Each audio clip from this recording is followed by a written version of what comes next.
मुसलमानों को मारने के लिए तलवार की आवश्यकता नहीं होगी। शस्त्र कम से कम 1 लाख रुपए वाला तुम्हारे पास होना चाहिए। मैं मनमोहन सिंह के छाती में कि रक्षा बिना शस्त्रों के नहीं होती है। मैं एक विशेष रूप से देख रहा हूं कि संविधान बनवा के लाया हूं।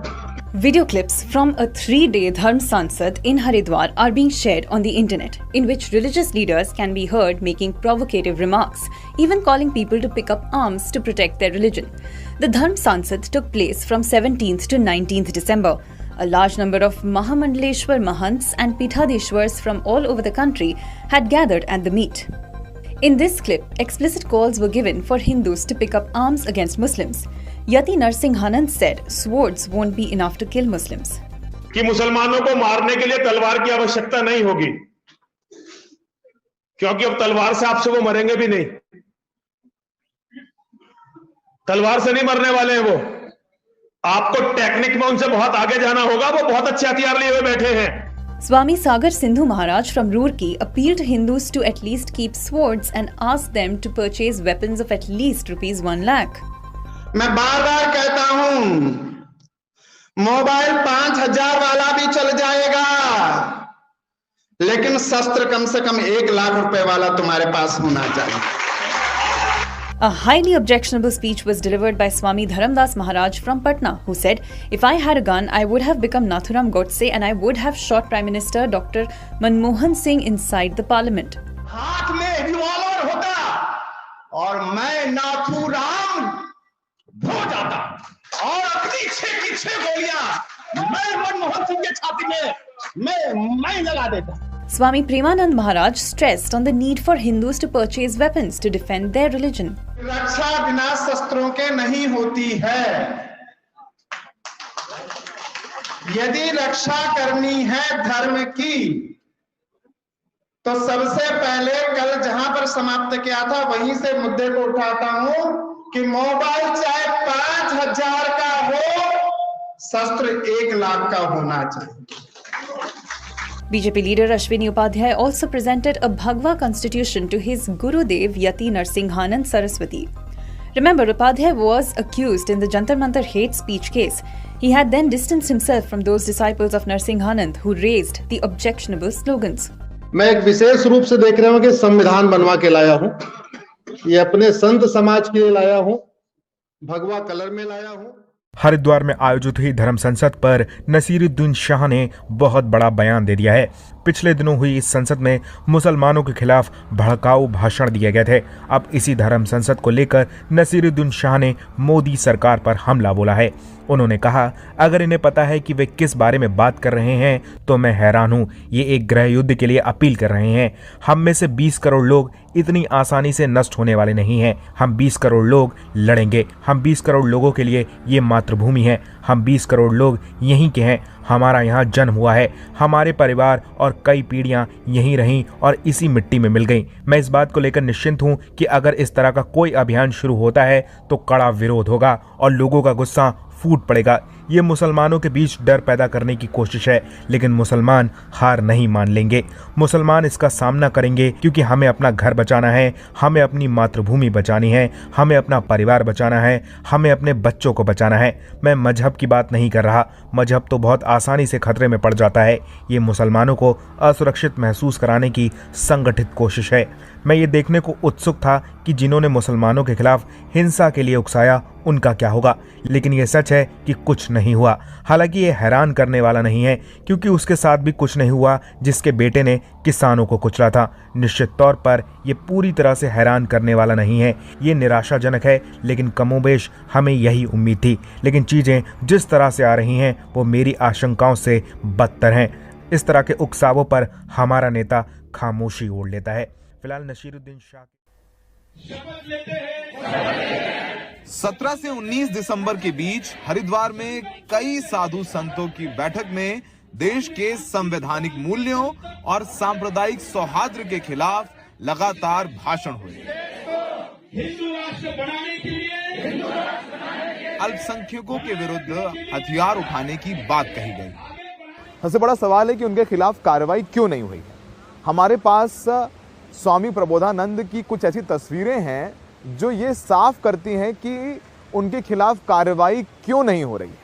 प्रबोधानंद की एक तस्वीर है जिसमें वो पुष्कर धामी, जो कि इस वक्त उत्तराखंड के मुख्यमंत्री हैं, उनके साथ है। उस तस्वीर में पुष्कर धामी प्रबोधानंद के पैर छूते हुए नजर आ रहे हैं। यानी उत्तराखंड के मुख्यमंत्री जो हेट स्पीच देने वाला है, भड़काऊ भाषण देने वाला है, देश में सौहार्द खराब करने वाला है, उसके पैर छूते हुए नजर आ रहे हैं।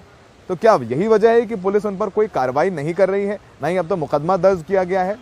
इसकी एक बानगी स्वामी प्रबोधानंद गिरी के भाषण का ये हिस्सा है। अब ये बात इतने अंतर है, या तो खुद मरने को तैयार रहो या मारने को तैयार रहो, दूसरा कोई विकल्प नहीं है। ये बिल्कुल विकल्प नहीं है।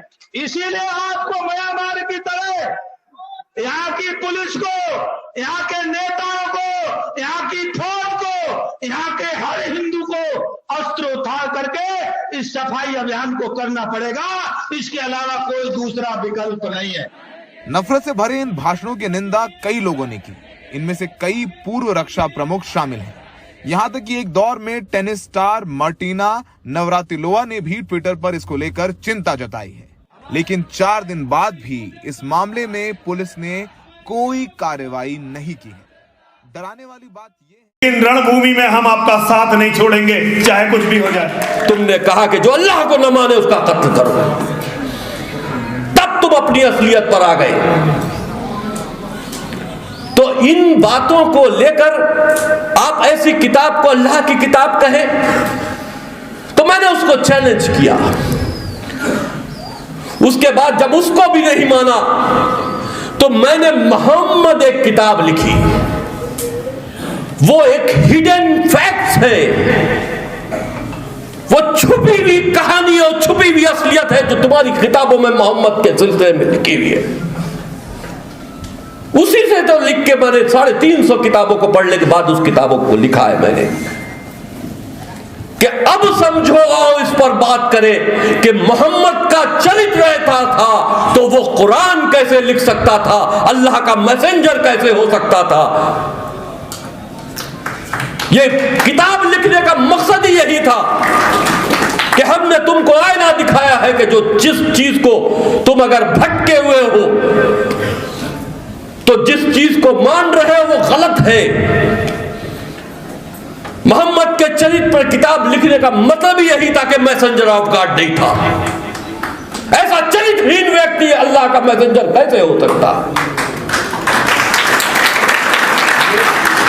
तो ये सारी बातों का सिलसिला इसी तरह से चलता रहा। बहरहाल उन विचारधाराओं से संघर्ष तो जारी रहेगा। हम उस वक्त जब वहां थे तब भी लड़ रहे थे, आज हम यहां हैं तब भी लड़ रहे हैं। लड़ाई का पैटर्न नहीं बदलेगा, सोच थोड़ी ना बदलेगी। रिफॉर्म करना पड़ेगा तुमको, नहीं करोगे तो तुमको बर्बाद होना पड़ेगा। मोहम्मदी इस्लाम को, कुरानी इस्लाम को हम स्वीकार करने नहीं देंगे। अगर हम उसको स्वीकार करते हैं तो हमको अपनी मौत के लिए तैयार रहना पड़ेगा। ये सेकुलर वेकुलरपन छोड़ दीजिए। आप सनातनी हैं तो आपका ये पहला फर्ज है कि आप सनातन की रक्षा करें। हमको आशीर्वाद देने के लिए ये बड़े बड़े महान लोग बैठे, ये हमारे को आशीर्वाद देंगे, हमारी हिम्मत बढ़ाएंगे। रणभूमि में तो हम जाने को तैयार हैं। जय श्री राम, जय श्री राम। हम आपके साथ रणभूमि में हैं, आखिरी सांस तक हम आपके साथ रणभूमि में खड़े रहेंगे। हम जीत पाएंगे, हार जाएंगे, मारे जाएंगे, काटे जाएंगे, ये हम नहीं जानते, लेकिन रणभूमि में हम आपका साथ नहीं छोड़ेंगे, चाहे कुछ भी हो जाए। आप तो हमारे सभापति है भाई। देखिए, अब मैं समाधान की तरफ आने की कोशिश कर रहा हूं। एकजुट होना सबसे बड़ी समस्या है, हमको एकजुट होना पड़ेगा। पहली चीज, सारे जो जातियां हैं सनातन धर्म में, उनको किनारे करके हमको सभी जातियों को मिलाकर एकजुट होना पड़ेगा। क्योंकि आप समझिए, आप समझ नहीं रहे। लोग कहते हैं कैसे हो सकता है कि इतने करोड़ हिंदुओं को कोई मार दे, ये तो पॉलिटिकल बात है, ये पॉलिटिकल बात है, कैसे कोई मार सकता है। तो साहब हमको डराया जा रहा है, धमकाया जा रहा है। हर मस्जिद में ISIS है, हर मदरसे में ISIS है। उनकी सीख यह है कि अगर तुम 4 हो तो तुम 400 को मार सकते हो। आप इसी तरह से बेफिक्र रहेंगे, एक दिन जिहाद का ऐलान होगा और उसके बाद आप कुछ भी नहीं कर पाएंगे। बड़ी तादाद में अपनी जान गंवाएंगे, ये असलियत है। मैंने कहा था कि 20 साल अगर इन मदरसों को रोका नहीं गया तो 20 साल में जिहादी तैयार होंगे और जिहादियों की फौज तैयार होगी। वही हो रहा है। मदरसों के अंदर कुरान पढ़ाया नहीं जा रहा है, कुरान समझाया जा रहा है। जब हम छोटे थे तो हमने भी कुरान पढ़ा था। एक मौलवी साहब आते थे, अरबी में पढ़ाते जाते थे, हम रिपीट करते जाते थे और वो हमको पढ़ाते जाते थे। जब कुरान खत्म हो गया तो मिठाई बटी मोहल्ले में कि साहब वसीम ने कुरान खत्म कर लिया। हमने समझा नहीं था। जब मैंने कुरान समझा और एक इंसान के रूप में समझा, तब मुझे यह पता चला ये तो हैवानों की किताब है। तब मैंने उस पर बात करना शुरू की। तो समाधान इस धर्म संसद की तरफ से मैं आप सभी आदरणीयों के समक्ष कुछ अपनी बातें, जो हमारी सोच है, कुछ ऐसे प्रस्ताव हैं जो आप तक रखना चाहते हैं। राजनीति के द्वारा राष्ट्र कब्जाना है। उन्होंने हमारे आंखों के सामने 47 में कब्जा लिए भैया। 2 कब्जा है हमारे आंखों के सामने। ईरान, इराक, अफगानिस्तान तो पहले ही कब्जा चुके थे। बांग्लादेश और पाकिस्तान हमारे सामने कब्जाया, उन्होंने राजनीति के द्वारा कब्जाया। मोहनदास करमचंद गांधी ने सत्यानाश किया। और नाथुराम गोडसे जी को नमस्कार है, मार डाला। कालीचरण की ख्याति शिव स्तोत्रम के पाठ की वजह से हो रही है, लेकिन अब ये राष्ट्रपिता के खिलाफ अभद्र भाषा बोलकर कुख्यात हो चुके हैं। संसार जिसे महात्मा गांधी के नाम से आज भी आदर से पुकारती है, उसे संत का चोला पहने कालीचरण एक धर्म संसद में अपशब्द कहते रहे। और नाथुराम गोडसे जी को नमस्कार है, मार डाला। देखो, ऑपरेशन करना बहुत जरूरी होता है, ये फोड़े फुंसियों का। धर्म संसद में मानो कालीचरण ठान कर ही पहुंचे थे कि वो जहर उगल कर ही दम लेंगे। वो वैसी उसने बोला था 15 मिनट पुलिस हटाओ, हिंदुओं को डालेंगे। तो हवा में लात मारी थी क्या उसने? नहीं, हवा में लात नहीं मारी उसने। सच्ची में मुसलमानों की तैयारियां हैं। खुलेआम बगैर किसी विरोध के इतना सब कुछ बोल लेने के बाद भी कालीचरण महाराज को लगता है कि हिंदू धर्म खतरे में है। राजा कट्टर हिंदूवादी बिठा। औज़ुबिल्लाहि मिनश्शैतानिर्रजीम बिस्मिल्लाहिर्रहमानिर्रहीम अस्सलामु अलैकुम वरहमतुल्लाहि वबरकातुहू। जमात मुस्लिमीन TV1 के सब्सक्राइबर्स सामीन और व्यूवर्स, आज हम वीडियो बनाने जा रहे हैं, वीडियो नंबर 216, और ख़िताब का उन्वान है हेट स्पीच, इन्हें नफ़रती तकरीर। आपने क्लिप्स में सुना है कि नफ़रत अंगेज़ तकरीरें इंडिया में गैर मुस्लिम हिंदू जो है वो कर रहे हैं। ये क्लिप्स आपने देख लिया है। और वो मुसलमानों के ख़िलाफ़ जो है मुआज़राई और हथियार ख़रीदना और उसे जमा करना और मुसलमानों को मारना और ये सब चीज़ें वो धड़ल्ले से जो है वो तकरीर पे कर रहे हैं। ऐसी हेट स्पीच नहीं करनी चाहिए, ये दुनिया कह रही है, बात सही है। हेट स्पीच नहीं करना चाहिए, नफ़रतें नहीं फैलाना चाहिए, बिल्कुल सही बात है, ठीक है।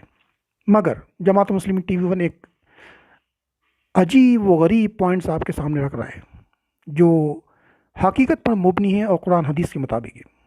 अल्लाह ताला ने कुरान हदीस में कहा है कि कुरान और हदीस को पढ़ें और उस पर अमल करें, नंबर 1।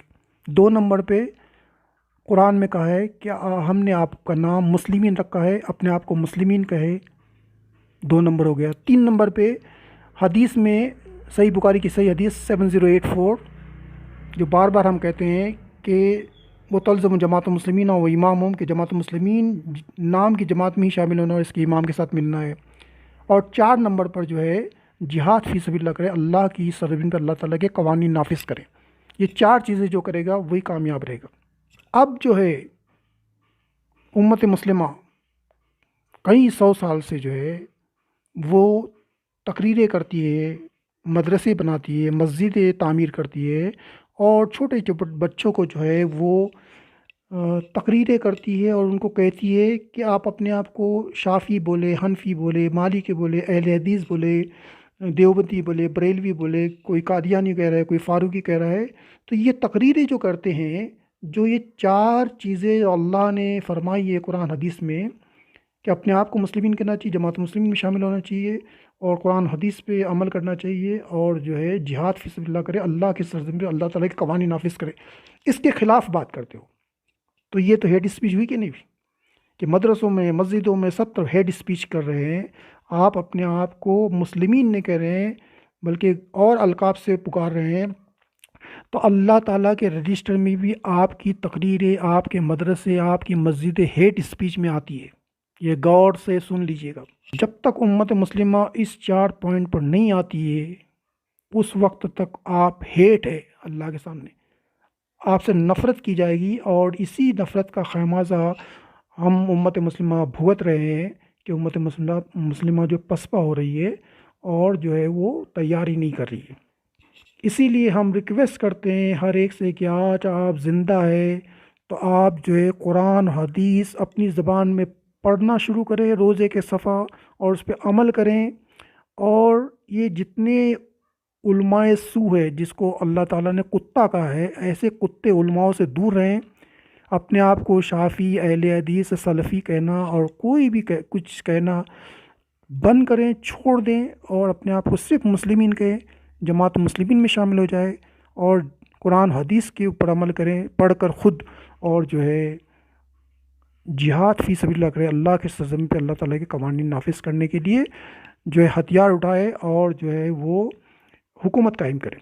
इसी के अंदर आपकी बका है, आपकी जो है गरीबी दूर हो जाएगी, आपकी मुफलिसी दूर हो जाएगी, आपके अंदर जो कश्मकश है क्या सही क्या गलत वो सब ख़त्म हो जाएगा। और इन्हीं 4 पॉइंट्स के अंदर जो है आप दुनिया और आखिरत में सुरखरू हो जाएंगे, जन्नत नसीब होगी। अगर आप इसमें शहीद होते हैं तब भी जन्नत है, और अगर आप गाजी होते हैं तब भी आपको माल गनीमत मिलेगा और आप अमीर तरीन हो जाएंगे और इत्मीनान और कॉन्फिडेंस रहेगा और पूरी रूए ज़मीन पर जो है इस्लामी हुकूमत कायम होगी। तो इन 4 चीज़ों में जो है वो बिल्कुल फ़ायदा ही फ़ायदा है, नुकसान कुछ भी नहीं इसके अंदर, ठीक है। और इसको अपनाइए और बाकी सब चीज़ें खुराफात छोड़ दीजिए। अल्लाह ताला से हम दुआ करते हैं अल्लाह ताला हम सब को दुनिया और आखिरत में जहन्नम से बचाए और जन्नत नसीब करे इंशाअल्लाह आमीन सुम्मा आमीन या रब्बिल आलमीन। अस्सलाम वालेकुम व रहमतुल्लाहि व बरकातुहू। हम फिर कहते हैं कि जमात मुस्लिमीन TV 1 एक वाहिद चैनल है इस रूए ज़मीन पर जो हक बात और बेहतरीन खोज कर कुरान हदीस को सामने रखते हुए और दुनिया का नॉलेज रखते हुए आपको एक पॉइंट्स देता है और उस पॉइंट्स पे अमल करेंगे तो इंशाअल्लाह आप जो है सुरखरू होगे। और आप इस पॉइंट्स को नहीं मानते हैं तो क़यामत के दिन हम तुम्हारे गिरेबान पकड़ेंगे और जो है अल्लाह को जवाब देना पड़ेगा कि हम बार बार हर वीडियो में जो है 4 पॉइंट दिखाते थे और आप उस पर अमल नहीं करते थे। इस कुरान हदीस के 4 पॉइंट पे आप अमल ना करते हुए आप खसारे में पड़ रहे हैं। इसीलिए आप आज ही से इस 4 पॉइंट पे अमल करना शुरू करें। और इस वीडियो से या इस चैनल से हम कोई पैसे नहीं कमाते, ना ये चैनल मोनेटाइज है, ना आपसे हम कोई पैसे चाहते हैं। हम सिर्फ ये चाहते हैं कि इसको फ़ी सबिलिल्लाह ज़्यादा शेयर कीजिए और ज़्यादातर लोगों से शेयर और दोस्तों से, ख़ानदान में इसको शेयर करवाएं और इसकी तबलीग करें ताकि लोगों को ये पैगाम पहुंच जाए कि करना क्या है इस दौरे फितन के अंदर। और इस पे जो है ज़्यादा से ज़्यादा जो है इसको लाइक करें और आगे बढ़ाएं। अस्सलामु अलैकुम व रहमतुल्लाहि व बरकातुहू। औज़ु बिल्लाहि मिनश्शैतानिर्रजीम बिस्मिल्लाहिर्रहमानिर्रहीम। अस्सलामु अलैकुम व रहमतुल्लाहि व बरकातुहू।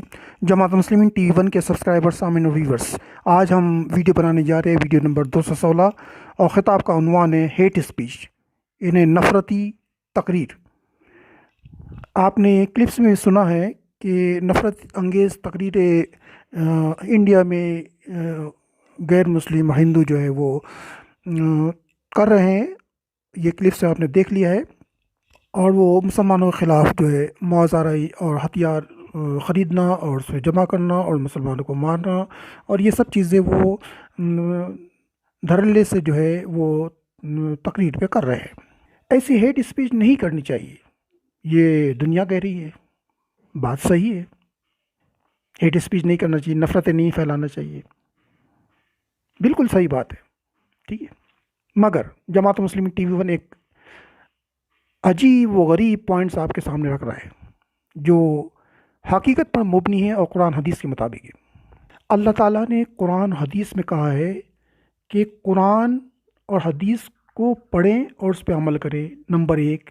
2 नंबर पे कुरान में कहा है कि हमने आपका नाम मुस्लिमीन रखा है, अपने आप को मुस्लिमीन कहे, 2 नंबर हो गया। 3 नंबर पे हदीस में सही बुखारी की सही हदीस 7084, जो बार बार हम कहते हैं